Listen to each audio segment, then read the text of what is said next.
Have you wrestled with imposter syndrome? Excessive and unsubstantiated self doubt coupled with an uncanny lack of confidence? I'm your host, Betty Danowitz. Listen as I interview highly successful individuals about their experience with this imposter syndrome and how it manifests itself in their lives in this If You Ask Betty podcast series dealing with imposter syndrome. Hi, Dawn. Thanks for being on the podcast. Hi, Betty. Thank you for having me. Dawn, tell us about you.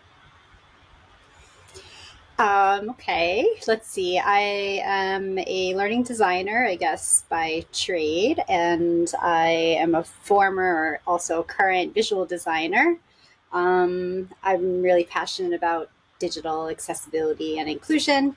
I currently work in the humanitarian sector in UNICEF, but spent the majority of my career in higher ed, where I was for over a decade in roles such as marketing, as a professor, faculty developer, and learning designer.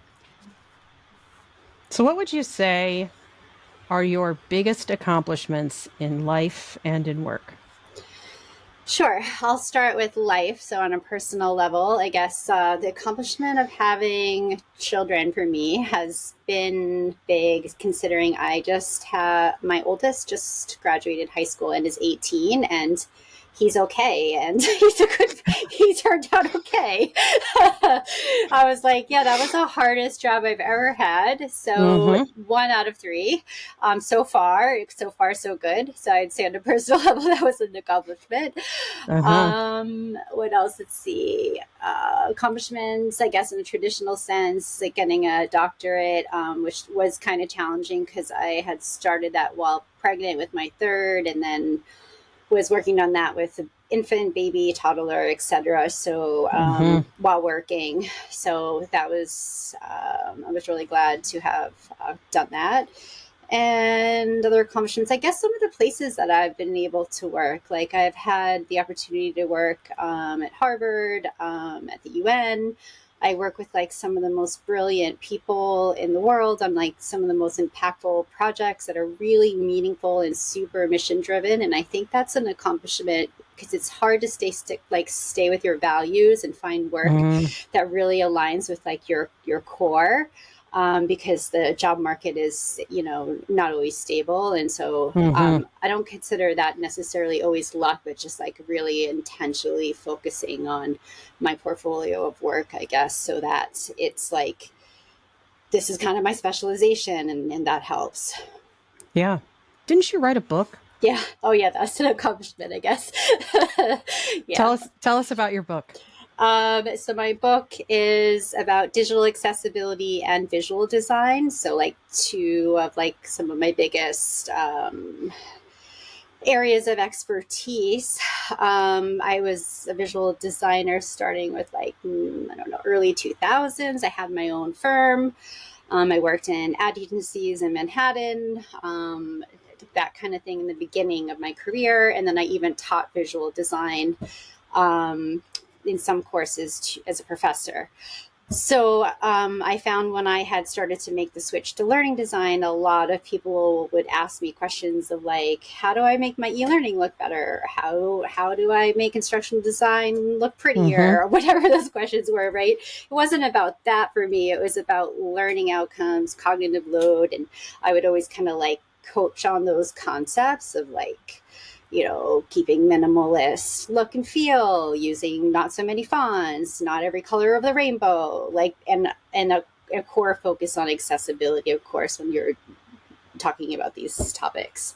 So I just wrote the book. It's an open educational resource. It's free. You can Google it online. It's just a way to like, hey, if anybody asks me again, like I can point them to the book. Yeah.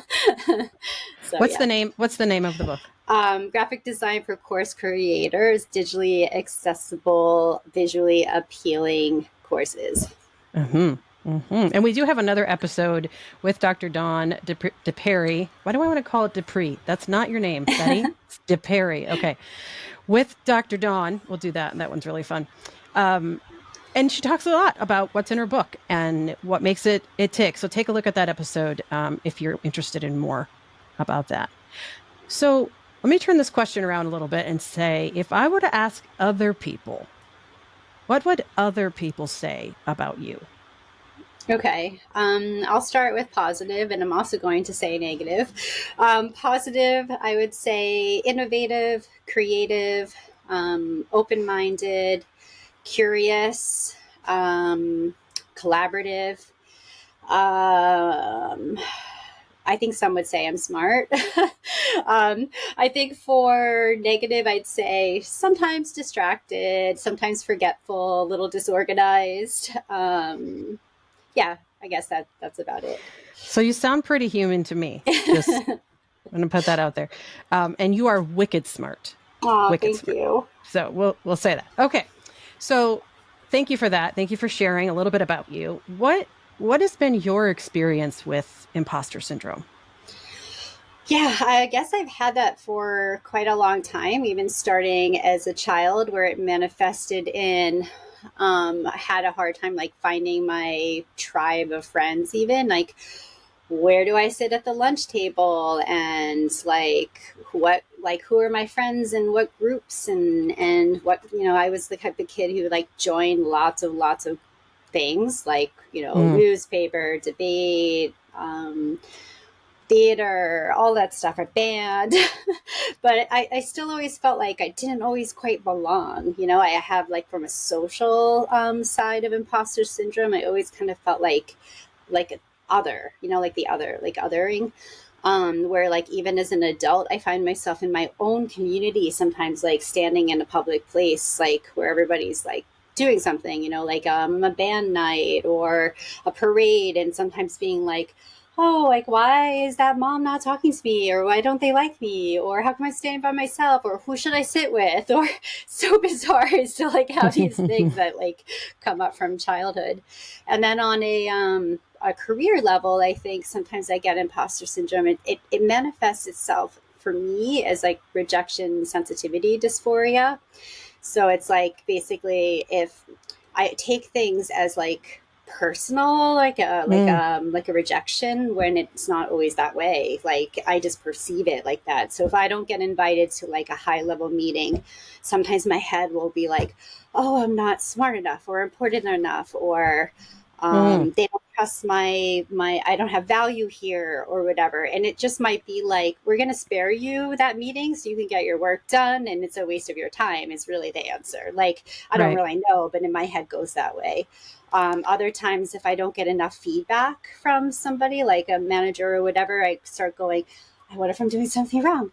Like, am I going to get fired? Maybe I should check in. Like, I need that kind of constant reassurance to keep it in check, of like someone being like, good job done, or like being like, hey, I did this thing. It's like, so that's how it manifests now. Yeah. Yeah. And so when you think about that, when you think about your experiences with imposter syndrome, and I know, just as a side note, everything you just described, I'm like, yep, me, got it, check. But like, you've talked about sort of some of the things, so, and how it manifests itself. So I guess, okay. Well, here's my question. When you're having an episode of imposter syndrome, how does it manifest itself? So you've already noted things like feeling like you don't belong, feeling like absence of feedback is feedback that you're doing it wrong. Some people say perfectionism, some Yes. people overachieve. What do you experience? Like, what happens? All those things. I go through this kind of like vicious cycle of overachieving and perfectionism, where like I overcompensate when I feel like I'm not like valuable or worthy enough in my head, or that I feel like I have something to prove. So I go over and above, like, oh, you wanted just this one thing? Oh, I did like 5 times that amount. Or you wanted it in a week? Guess what? I delivered it tomorrow. So Yeah. it's not healthy. Like, I recognize that behavior is not healthy, and I have to like purposely put in structure in my life that is like, you need to exercise, you need to make sure you're eating well, you need to make sure you're sleeping well, to compensate for that kind of like behavior. Because I've always had that ever since I was a kid, like a huge overachiever, in Mm-hmm. everything, and perfectionist. And I don't, anyone who's listening today, I don't think, I'm not saying that that's a good thing. So I Mm. try to have like balance, and yeah, it's hard. So when you talk about, I just want to dig just a little bit deeper. When you talk about overachieving and like just putting everything, you're all into it and getting it in, the next day rather than in a week. Again, check. I'm tracking with you. When you do that, when you get it in early and you feel like it's pretty darn perfect, and you actually hand it over and that task is done, how does that feel at that moment? When you've sort of solved you've quote unquote solved your imposter syndrome by overachieving and being a perfectionist, how do you feel? It's interesting you asked that question because first, I think you get the dopamine hit of like Oh somebody yeah. like validating and reaffirming that like you're awesome, right? It's like, oh, like you like sometimes at work people will be like, you don't, it's like I'm used as an adjective because they know I like go over and above. Like, oh, you donned it or whatever. Like of course she comes in with like a full literature review when we're discussing this topic, or like versus just like a couple bullets. But so like at first you kind of get that dopamine hit from the validation. You feel like super proud of yourself and like it's kind of like what you were craving. But like sadly, that goes away pretty quickly. And then you start searching for the next thing again. Like, like the every time I did a big accomplishment, like in my head, I'm like, okay, what's next? Like I wrote a book. I'm like, why haven't I done my TED Talk yet? Like, why don't I prioritize that? Or like, why didn't I get my ATD certification? By the way, I'm manifesting this into the world because these are two things that are on my list to do.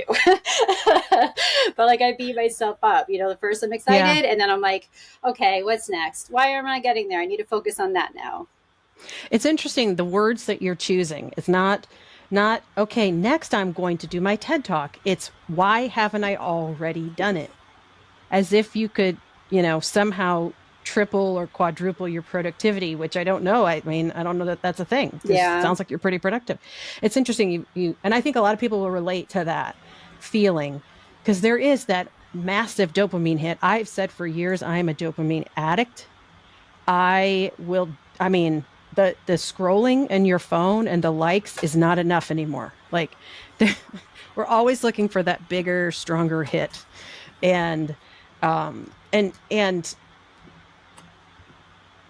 I mean, what am I trying to say? I get it. Like, I get it. Like, there isn't a bigger, stronger hit that's going to satisfy. Like, you're never going to be satisfied. Did you ever see, not that you have a lot of free time, but have you ever watched the movie, is it The Greatest Showman, about Mm-hmm. P.T. Barnum? Mm-hmm. And at one point in the movie, he brings in the redhead. What's her name? Jenny Lynn. There we go. Mm-hmm. And he brings her in and she like tours with her and she's singing and she has this beautiful voice. And the song that she sings is called, do you remember the name of the song? Mm-hmm. Never Enough. Oh, yes, yes, And I yes. remember sitting in the theater watching that, and my eyes got really big, and I was like, oh my God, like that is my heart song. Like, it's never enough because there's Yes. always that next thing that I want to do. Always that next thing. And he had imposter syndrome, like that Oh, yeah. character. Like he was constantly trying to prove himself. And that's what I feel when I feel like a person doesn't. Now that I'm older, of course it works like that, right? Like I have a 16-year-old daughter that I wish had more confidence, and she's absolutely stunning and gorgeous and smart and talented, and she doesn't see herself like that at all. And she's probably not going to realize it till she's 40. It's so weird that it takes actual age and time for us to realize we Sometimes. have Yep. these things. But like his whole life, like he was trying to prove himself to people, and like I still kind of am like that, but I've now that I'm older and wiser and have not cared as much of what people think of me, that I'm like, I'm kind of okay because I'm like, well, if you're going to judge me, if you think I'm a certain way, or you don't think I'm wealthy enough or successful enough to talk to me, or I don't drive a fancy enough car, like, I don't really want to talk to you either because you're probably not, I'm not going to really enjoy being around you if you're going to act like that to me. So, Right. where like, I think in his character in that movie was constantly like wanting that validation from that like upper crust, right? Like that he For was, sure. because he didn't come from money, so he was that was like the focus of that story, I think. But it relates to all different topics beyond wealth, like achievement and so forth. So Yeah, like you kind of have to agreed. like not let people bother you, but it can happen. Like even on LinkedIn, sometimes I'm like, oh, like I'll comment on somebody's post and they don't like it. And I'm like, oh, should I delete it? Maybe they didn't like it. Like those things don't go through my head. So on Sure one they do. hand, I'm Sure they like, do. I don't care what you think of me. And at the other hand, I'm like, I hope it didn't upset you.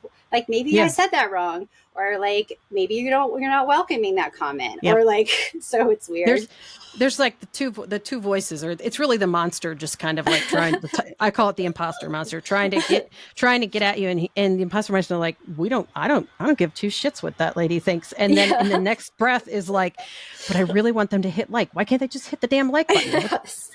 Why is that hard? Just hit like. Nobody's following up with you, but you're going to give me what I need. Come on. Yeah, I totally understand. Okay, so when you think about sort of the way that it manifests in your life, the overachieving, the perfectionism, the feeling like you don't belong, the higher levels of anxiety, are there other contributing factors? And we've talked about in previous episodes about like common triggers, right? Like you've mentioned, feeling like you don't belong, or just feeling different than those around you, being newly measured at a job or with new responsibilities, even things like lack of feedback or lack of mentorship. Those are all sort of common triggers. But is there something specifically about you that you feel maybe makes this imposter syndrome phenomenon happen? I think it's like this is kind of more general, but like for me, I think psychological pay for work is way more important. Not way more important than real pay. Obviously, I need to pay my bills and like I do well, like support myself. I'm great, but um, if I don't have like that psychological pay, I don't feel well mentally, right? So like I feel like if I don't have that validation even once in a while, or somebody saying like like even in a meeting when someone like will introduce you as like, oh, here's Dawn and she has this expertise and like she's our go-to on X. Like those are kind of things that like make me like happy and feel like I am valued in a team. So if I'm working in isolation, I work from home, like as you can Mm-hmm. see, and I work in isolation often. And so if I feel like I'm not like connecting enough with like colleagues or projects or communicating like that, that can be like a trigger for me because then I start like kind of going in my head. So like working from home is not always like the healthiest thing. I just live far from the office. I feel like sometimes hybrid would probably be the best Mm-hmm. situation. And I try to overcome it with using communication tools online. I mean, I'm all about online and digital learning, obviously, but there's something about like that lack of being there or getting that feedback that you don't always get when you're working from home, especially if I have that like I can hyper focus. So you're probably recognizing a lot of the traits I've talked about today and nodding your head. So I have this ability to hyper focus. That's how I'm super like productive. So I feel like my head is down and I'm just like doing massive amounts of work. And then I kind of look up and I'm like, nobody's even noticing. And I haven't even had a conversation for like 3 hours, like, or whatever, or today at all. That could be a trigger. I have to like sort of check in and just like reassociate myself with humans. I can't just Mm-hmm. like work in a tunnel. Like it's not good for me. Yeah, I'm right there with you. That isolation is killer.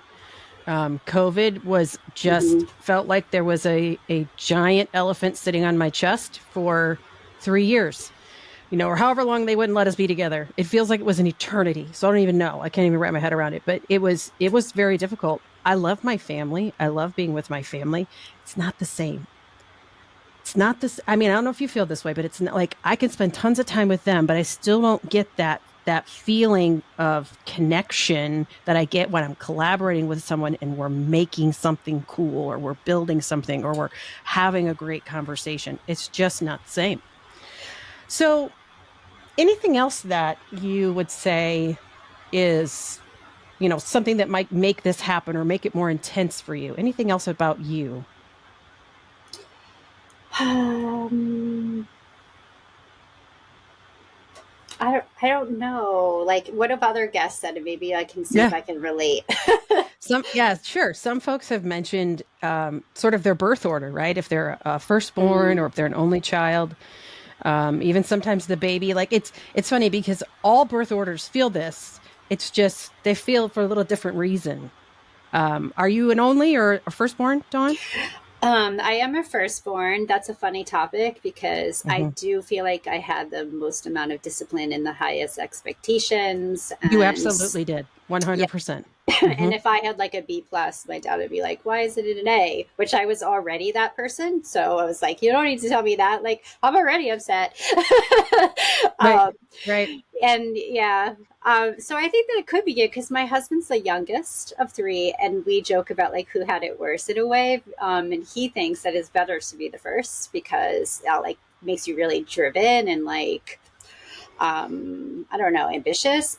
Hmm. And like he is, but he's also like very comfortable being chill too, you know, and like he wear a good compliment for that reason. Like he chills me out and like he's very like fine doing nothing, you know, like he could take a nap or like just chill out. I'll be like running around reorganizing the house, or like next we would go do this. I think I'm gonna start a new course. Oh, I got this new book.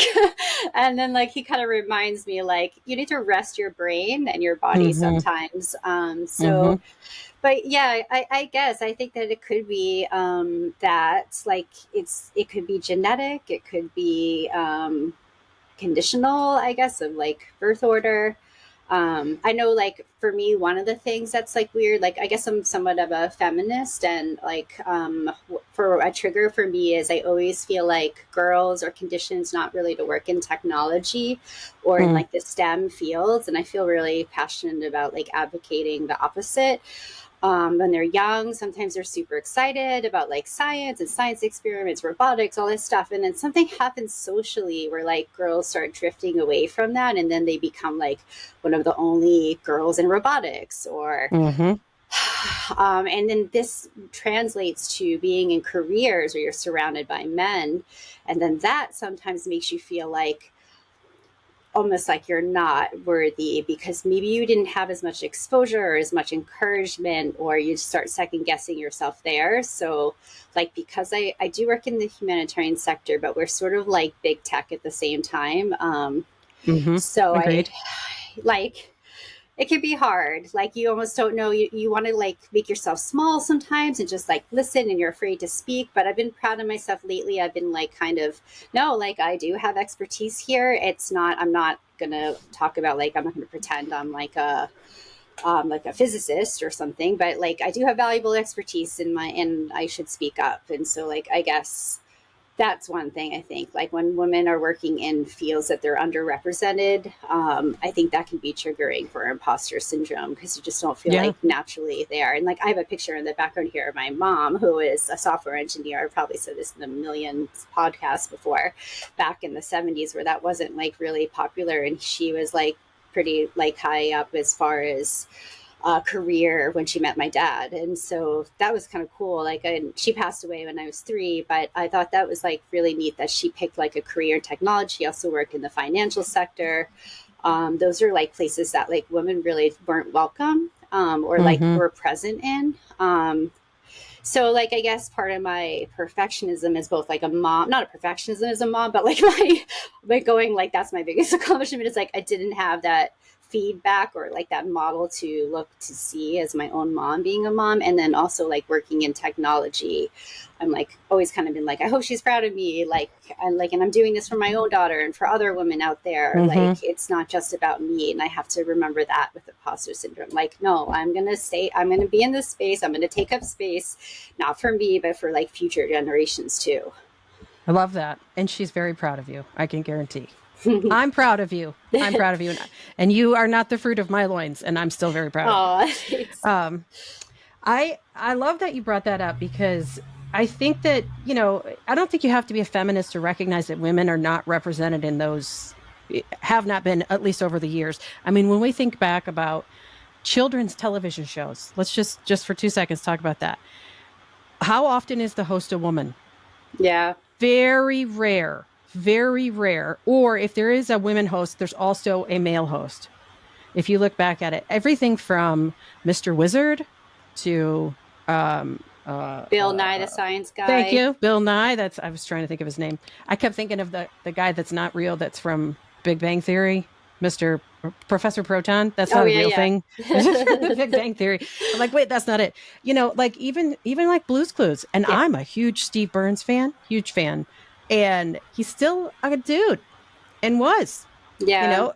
like it's always a dude. It's always a guy. And so, and he, that wasn't necessarily science, but when you think about like growing up, the things that were put in front of us that represented whatever joy, discovery, science, we weren't represented, or if we were represented, we were, like you said, a very small part.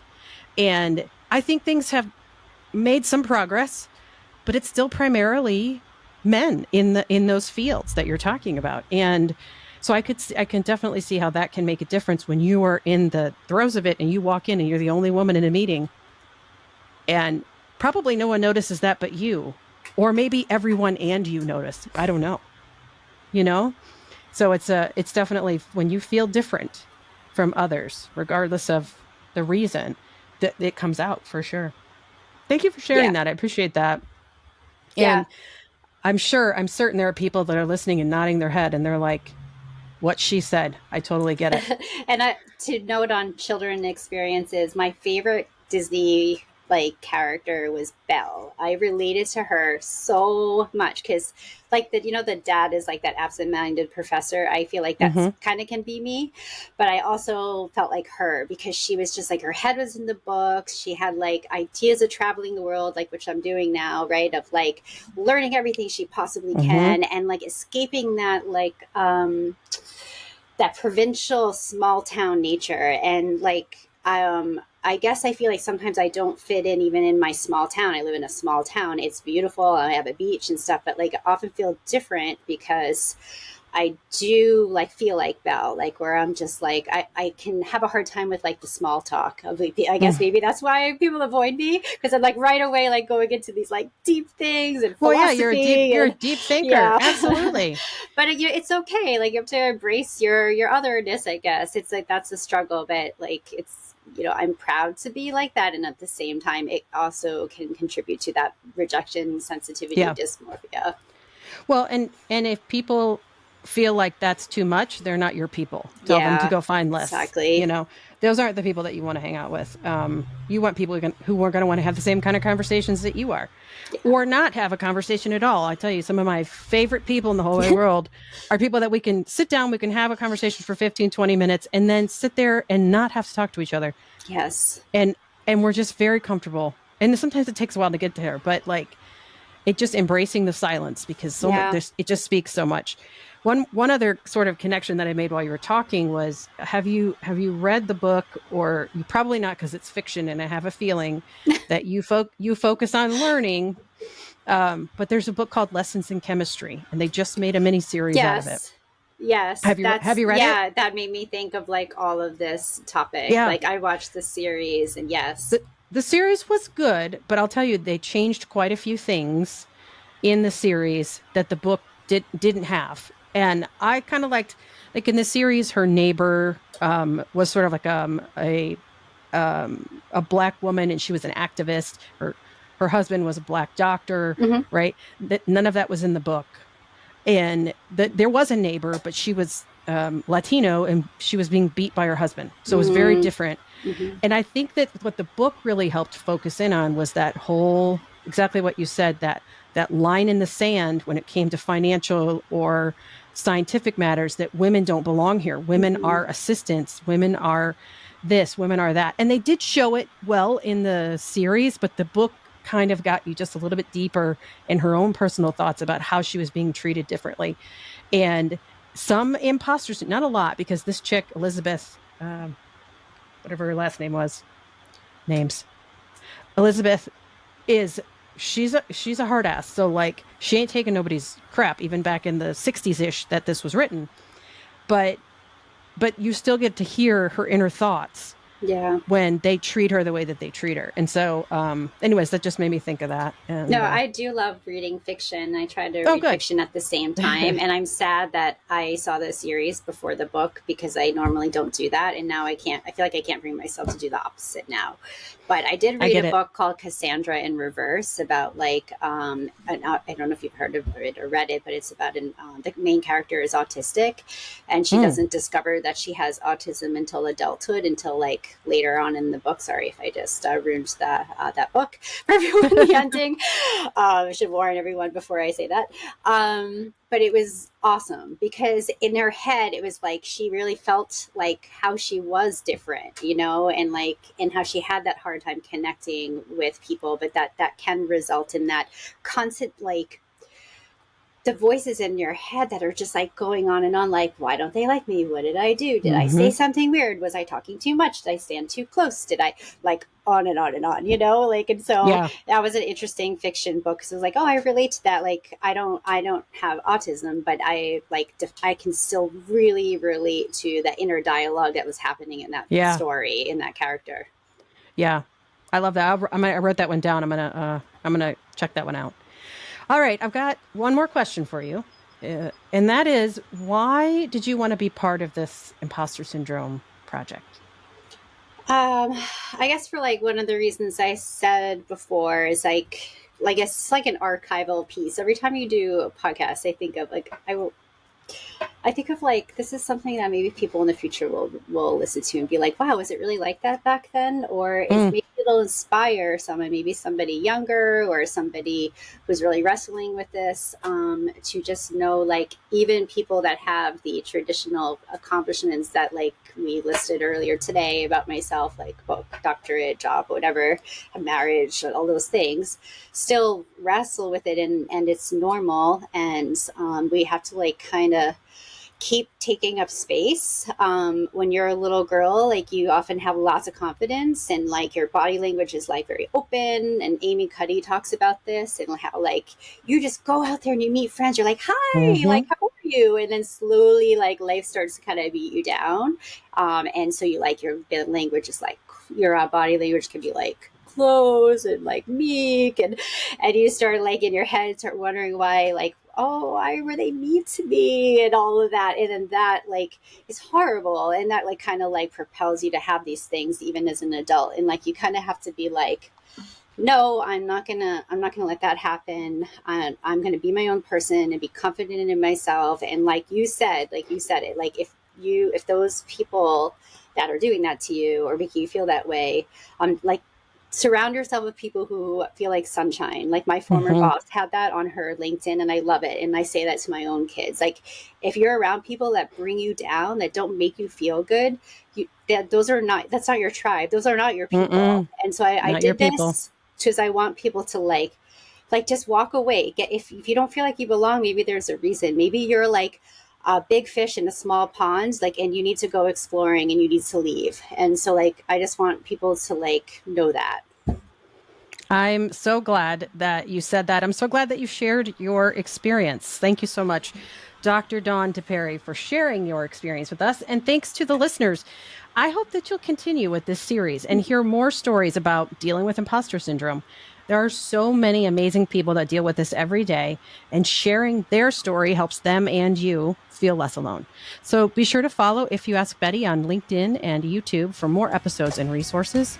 And tell your friends, hit that share button so that they too know that they're not alone. Peace out.